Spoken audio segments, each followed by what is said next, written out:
To see videos like this early as well as other benefits, join me over on my Patreon. Welcome to Supplemental. This is something new I'm trying out, my less scripted thoughts on geeky topics of my choice. Something halfway between a video essay and a podcast, because right now I'm in the middle of some pretty big projects, but I didn't want to reduce the amount of videos I put out each month.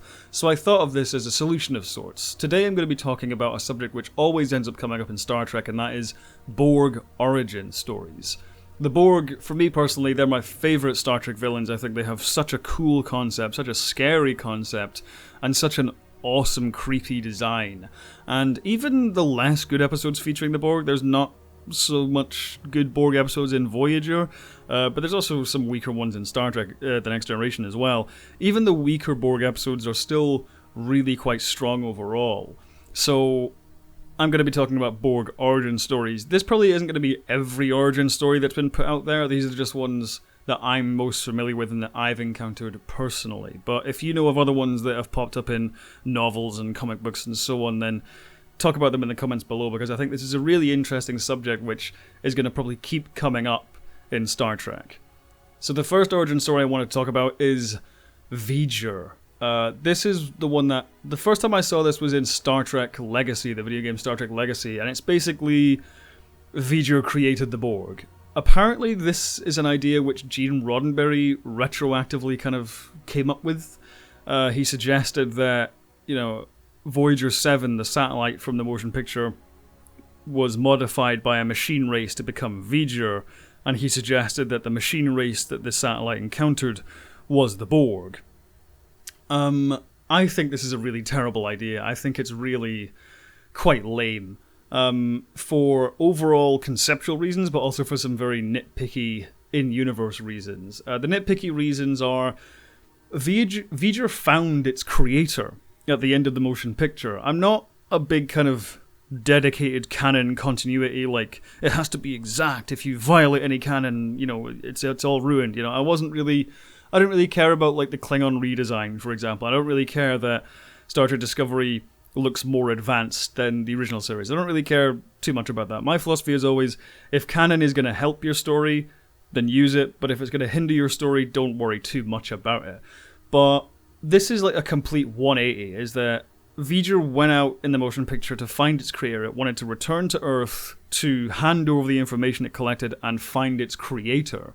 And it did that, and it merged with Decker, and it became a higher life form, and it went on to evolve. But Legacy tells us, no, actually that's not true. V'ger didn't find its creator, it didn't evolve, and it decided from there, for some reason, to assimilate life forms and technology. Which, to me, is just really strange. Second nitpicky reason is that V'ger is way more powerful than the Borg. There was like nothing in the motion picture that could stand up to V'ger. It was just like incredibly powerful, which suggests that the machines that built it were insanely powerful as well. Like, just to give you a sense of like scale of how cosmically shit your pants scary this thing is. Like, I think in the original cut of the motion picture, they say that energy cloud included, V'ger was 14 astronomical units in diameter. If you don't know what an astronomical unit is, it's the distance between Earth and the Sun. In the director's cut, they kind of whittle that down to, I think, 3 astronomical units, 3 or 4, but that's still like a ridiculously massive thing in scale, and if the Borg were that powerful, it's like nothing could have stood a chance. Species 8472, forget about it. It's like the Borg would have just dominated the galaxy centuries ago, if it was this powerful. For the overall kind of problem I have with it is the themes that surround V'ger are stuff about, one's purpose in life. And there's even some kind of religious overtones to it. Gene Roddenberry, the script that the motion picture was kind of inspired by was a story by Gene Roddenberry which he called The God Thing. Because, V'ger is basically wandering the universe and it's coming back to what it believes to be its creator, and it wants to make contact with its creator to ask it, what's my purpose in life? It's basically wanting to find God to find the purpose in its life. Which is why I always find the themes about V'ger quite fascinating, is that They have cosmic implications, but they're also quite personal to the individual. Compare that to the Borg, who are really a dark reflection of our relationship with technology. The Federation in Star Trek is a very technologically advanced faction. And as I touched on in my Insurrection video, the big theme of Star Trek is always about humanity's empathy keeping pace with its technological advancement. And the Borg are a case where the technology has gone too far. They see the pursuit of technology making themselves stronger and assimilating more knowledge and technology and so on as the end goal, which supersedes everything else. They destroy individuality as a concept. They don't care about you as a person. They just want to assimilate things into their collective to make themselves better. And the themes about that, about the collective good versus individuality and so on, and conforming and expression and technology and empathy and so on and so forth, they're themes which don't really mesh well with the ones which surround V'ger as a concept. And so I think by merging both of these ideas, it actually makes both the Borg and V'ger far less interesting. The second origin story I came across was actually from Star Trek manga. If you didn't know Star Trek manga existed, it does, and it's actually pretty good. In Volume 1 of this, it takes place in the original series with Kirk and Spock and so on. They basically encounter this alien race which is dying of a deadly disease which they're trying to find a cure for. And they've got this space station which is basically in its own kind of pocket dimension. It lies outside normal space-time. And the reason they've done this is that they're able to kind of do these really crazy scientific experiments where they can take some test subjects from whatever alien race at any time period across the galaxy, do some experiment on them, leave them in their own time frame to kind of mature for several centuries, and then observe the results almost immediately for them. It's like for them it'll be several hours, but for the test subjects it'll be several centuries, and then they can observe the results to see if their planned cure has worked or not. Which I think is a really cool idea. And basically what happens is that the space station is run on nanobots that help administer the cures and so on. And what happens is that the artificial intelligence which runs the space station starts to see the biological life forms on board as broken parts in need of repair. And the AI is basically guided by the consciousness of the daughter of the head researcher who's been stricken with this disease. And spoiler alert, she basically becomes the first Borg queen. I think this origin story is a little better, I think, but it doesn't tie back to like a pre-established element of the universe, which I think is better. I think, you should always come up with something that's new. While I do think it is a bit lame that Kirk and Spock and so on are there, I think they just about get away with it from a continuity point of view, because whenever people bring up the idea of Kirk and Spock and so on encountering the Borg, or the Cardassians, or the Ferengi, or whatever, they always ask the question, well then, when Picard encounters this stuff, how come they don't know what it is already, But I think in this particular Star Trek manga story, what they see and what they come into contact with are different enough from the Borg that it doesn't, click in their heads. They could have made this report to Starfleet and Picard and Sisko or whoever wouldn't immediately recognize the Borg as being linked to this. There's also the timey-wimey element in this, that at the end of the story, the daughter of the researcher kind of gets sent to an unknown point in the universe and at an unknown time. So while Kirk did encounter the origin of the Borg still develop and mature over centuries or even thousands of years for all we know. But I do think it is a little bit lame to have Kirk and Spock kind of kick off the origin of the Borg. Although overall this is a stronger origin story in my opinion than the whole V'ger thing. The third origin story I came across was from the Star Trek Destiny novel trilogy.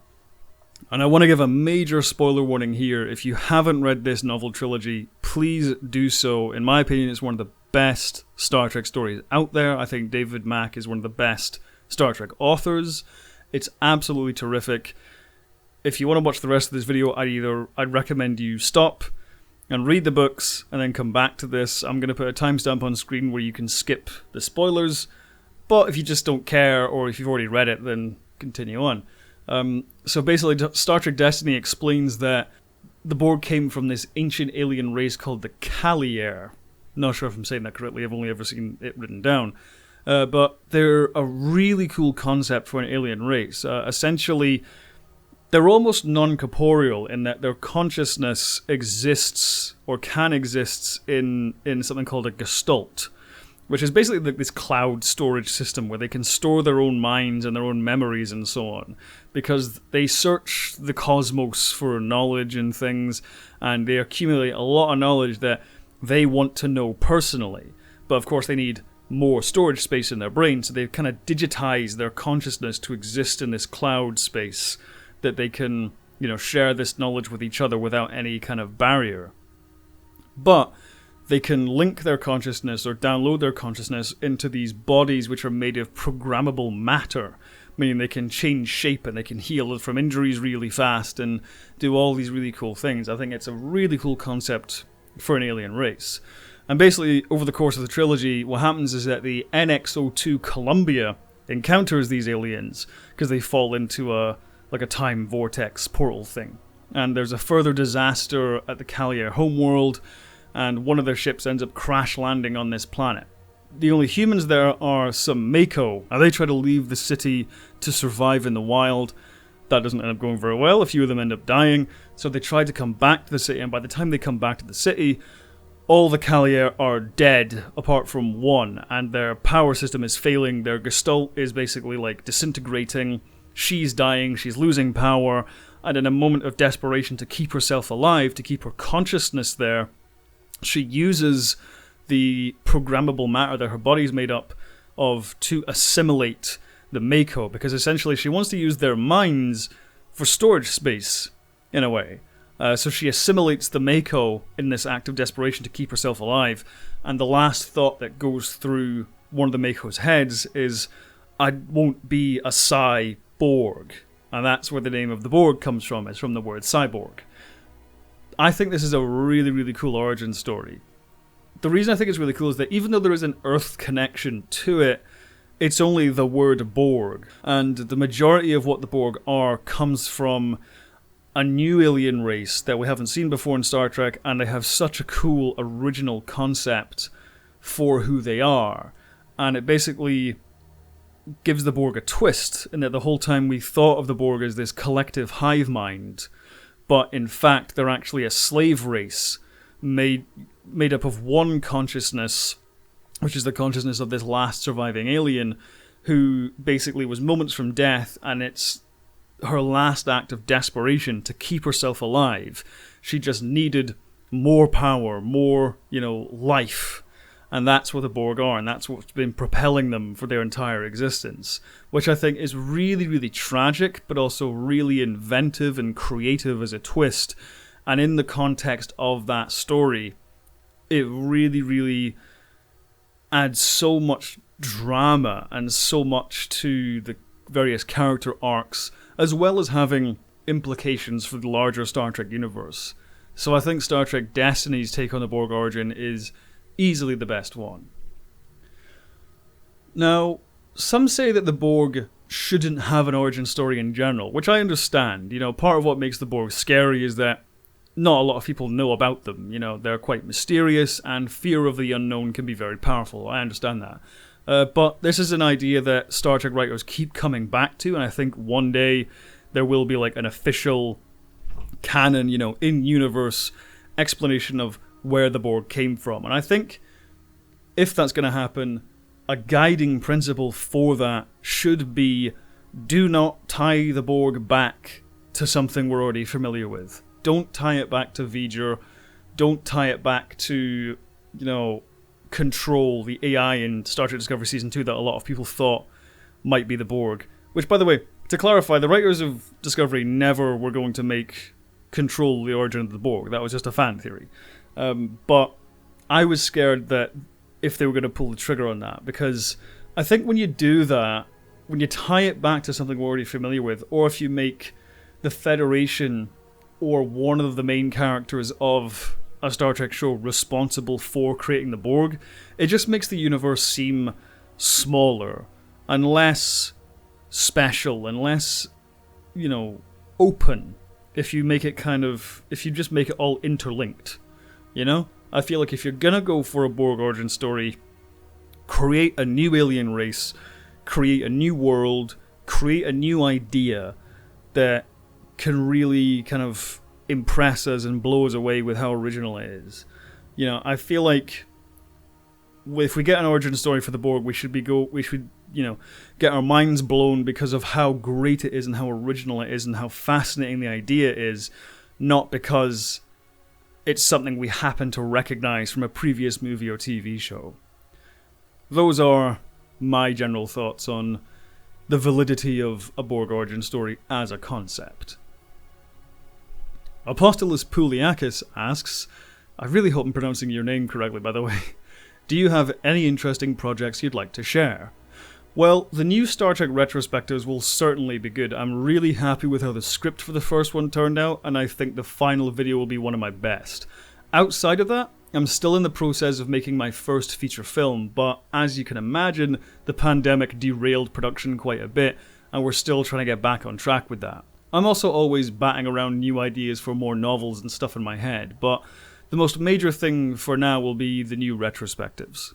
Thanks for watching. If you like what I do and want to see more videos, subscribe and hit the bell icon to stay up to date on all my new uploads. If you like what I do and want to help the channel grow, join me over on my Patreon where you can see videos like this early. Speaking of which, I'd like to quickly thank all of my patrons who are now appearing on screen. Have a good one, and as always, live long and prosper.